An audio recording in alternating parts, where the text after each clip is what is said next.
Pagbasa mula sa Aklat ng Mga Bilang. Nainip sila sa pasikot-sikot na paglalakbay. Nagreklamo sila sa Diyos at kay Moises.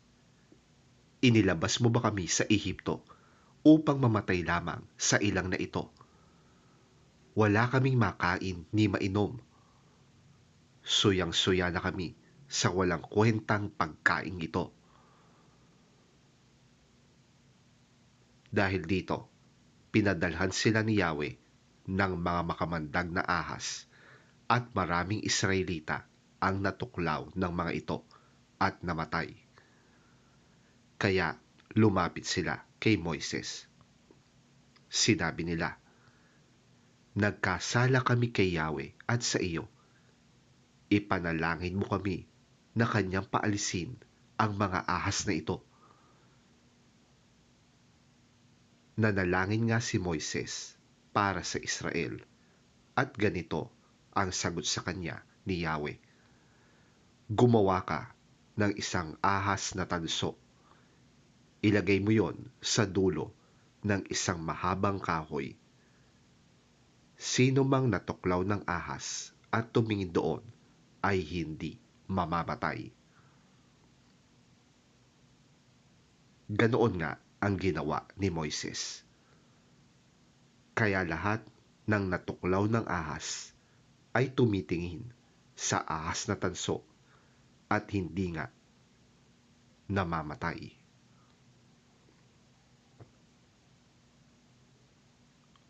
Ang salita ng Diyos. Salamat sa Diyos.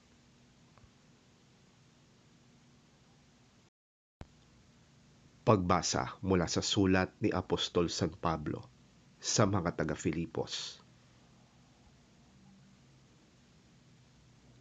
Kahit siya'y likas at tunay na Diyos, hindi niya ipinagpilitang manatiling kapantay ng Diyos. Sa halip, kusa niyang hinubad ang pagiging kapantay ng Diyos at naging katulad ng isang alipin. Ipinanganak siyang tulad ng mga karaniwang tao. At nang si Kristo'y maging tao, nagpakumbaba siya at naging masunurin hanggang kamatayan, maging ito man ay kamatayan sa krus. At dahil dito, siya'y lubusang itinaas ng Diyos at ibinigay sa kanya ang pangalang higit sa lahat ng pangalan. Sa gayon, sa pangalan ni Jesus ay luluhod at magpupuri ang lahat ng nasa langit, nasa lupa, at nasa ilalim ng lupa.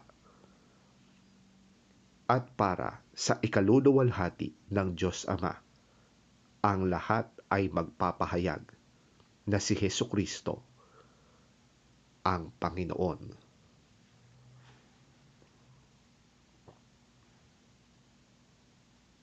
Ang salita ng Diyos.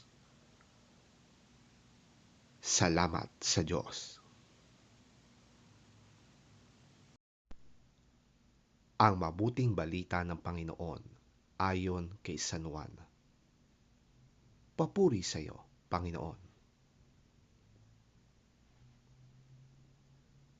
Wala pang sino mang umakyat sa langit, kundi ang bumaba mula sa langit, ang anak ng tao. At kung paanong itinaas ni Moises ang tansong ahas doon sa ilang, gayon din naman kailangang itaas ang anak ng tao, upang ang sinumang sumampalataya sa kanya ay magkaroon ng buhay na walang hanggan. Sapagkat gayon na lamang ang pag-ibig ng Diyos sa sangkatauhan, kaya't ibinigay niya ang kanyang kaisa-isang anak, upang ang sinumang sumampalataya sa kanya ay hindi mapahamak, kundi magkaroon ng buhay na walang hanggan. Isinugo ng Diyos ang kanyang anak, hindi upang hatulang maparusahan ang mga tao, kundi upang iligtas ang mga ito sa pamamagitan niya.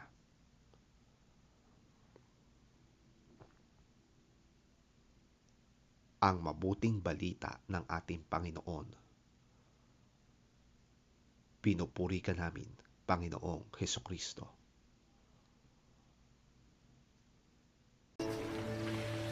As Moses lifted up the bronze snake on a pole in the desert, in the same way the Son of Man must be lifted up, so that everyone who believes in him may have eternal life. For God loved the world so much that he gave his only Son, so that everyone who believes in him may not die, but have eternal life.